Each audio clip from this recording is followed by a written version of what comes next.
চলমান পরিস্থিতিতে দেখতে পাচ্ছেন 5 মাসেও সরকার এখন পর্যন্ত বিভিন্ন পরিস্থিতির নিয়ন্ত্রণে খুব দক্ষতার পরিচয় দিতে পারে নাই।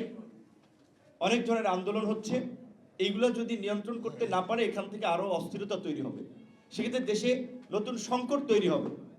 এবং আমার একটা কথা আপনি এখানে বলতে পারেন যে ভাই আপনি পজিশন চেঞ্জ করতেছেন, আমার কথা পরিষ্কার।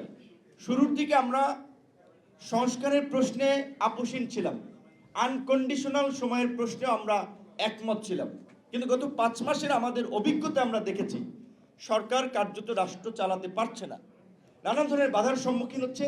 তাদের অভিজ্ঞতা না থাকার ফলে আরও জটিলতা তৈরি হচ্ছে। সহজ কিছু বিষয় সহজে সমাধান করতে পারতো, সেগুলো আরও কমপ্লেক্স করে ফেলছে। তো এই পরিস্থিতিতে আমাদের এটা উপলব্ধি হয়েছে, একটা নির্বাচিত সরকার ছাড়া, রাজনৈতিক সরকার ছাড়া রাষ্ট্রের এই পরিস্থিতিতে দেশকে পরিচালনা করা সম্ভব নয়। তার জন্য আমরা মনে করি এখন যত দ্রুত সময়ের মধ্যে কাঙ্ক্ষিত সংস্কার যতটুকু করা যায় সেটা শেষ করে একটা নির্বাচনের দিকে যাওয়া যাবে, ততই দেশ এবং দেশের জনগণের মঙ্গল হবে। ডিসেম্বর পর্যাপ্ত সময়, এখন জানুয়ারি মাস, আরও আপনার 11 মাস সময় আছে।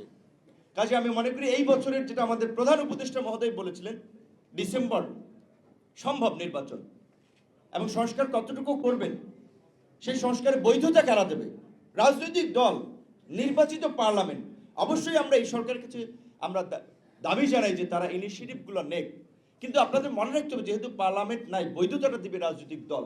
সুতরাং রাজনৈতিক দলের কনসার্ন ছাড়া যদি তারা কিছু মনমতো প্রস্তাবনা দিয়ে যায়, কিছু সংস্কার করতে চায়, সেটা কিন্তু পরবর্তী সরকার আসলে টিকবে না।